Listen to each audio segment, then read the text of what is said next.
Today, we're gonna give you all the best loadouts, perks, secondary weapons, and everything else included for sniping. First of all, let's talk about lethal and tactical equipment. For lethal, you can use pretty much anything. If you're okay with being toxic, you can run a contact grenade, which is quite strong with snipers, or a Molotov to block access. If you don't want to make enemies mad at you for using something like that, everything else is pretty much usable. For tactical equipment, the trophy system can be an excellent choice, especially in defense and search and destroy. Or for more offensive scenarios, you can go for flashes, concussion grenades, or stim shot. But in my opinion, the best thing, which can be used for both offensive and defensive scenarios, is the smoke grenade. It allows you to cover a long-range angle, bait enemies, and hide yourself whether you're running back from somewhere or rushing to a certain point on the map. Now, for the Scorestreaks, which are also pretty simple, if you're playing Search and Destroy, use low-cost Scorestreaks like UAV, Shock RC, or Hunter Killer Drone. That's the only 3 Scorestreaks you need. After 3 kills in a plant, you get your UAV, maybe even your Shock RC if you used smokes and blew up trophies. This helps you secure your 4th kill for the ace. But that might not happen a lot. For respawn, on the other hand, we're more likely to get Scorestreaks. I advise you not to go for super high cost Scorestreaks in general, and even go for 2 low cost ones and maybe 1 medium or high priced one,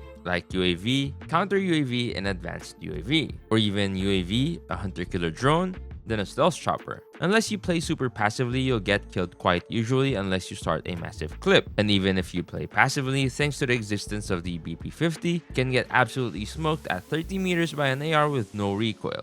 Now for the perks, which is the part where everything gets tricky. I'm not going to describe all possible combinations, but only the most common ones. If you're an aggressive sniper, in general you want to use the lightweight perk. It increases your sprint speed and disables fall damage, or tactician if you feel like it. Then you have 3 choices for the green perk. Gung Ho paired with stim shots, or quick fix with fast snipers like Outlaw, Koshka, or Tundra. Lastly, you can use amped for movement, even though it's not super efficient in today's meta because of the BP-50. If you want to play more passively, you can go for Iron Lungs as a red perk, which extends the breath hold time, helping for hard scoping. Then you want to use the toughness perk. If you're going to stay ADS a lot, you definitely want to be able to have a stable aim while getting shot at. And for the blue perk, definitely dead silence. For the secondary, it's up to you. Either you want a melee to run faster and stab your enemies in close range when you don't think you can hit your shot, or you can go for a pistol to finish kills when you get a hit marker, or just simply take fights when you run out of ammo, or just when the enemy is in a position where you don't think your sniper is the best weapon for the situation. First, if you want a melee, go for a spear or boxing gloves. These are the 2 best in terms of sound and potential kill. If you don't care about either of those and just want a knife for stylish movements, go for the assault knife. It's the best one for that. Second, if you want a pistol, you can go for Shorty. It complements the role of a sniper perfectly and is incredibly good at finishing hit markers even if you only dealt 77 damage. If you're not comfortable with a Shorty, the best mini SMG is the machine pistol.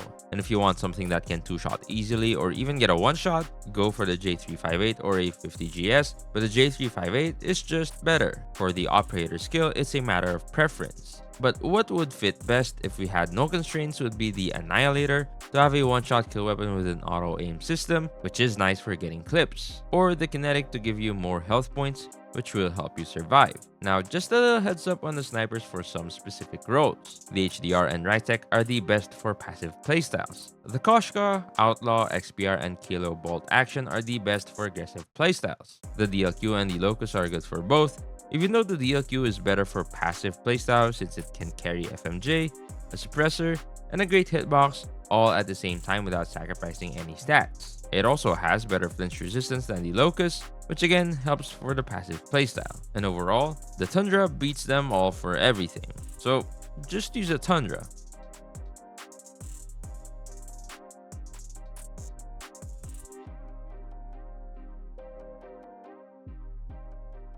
Aside from the Tundra, for the best snipers and their builds, you can check out this video.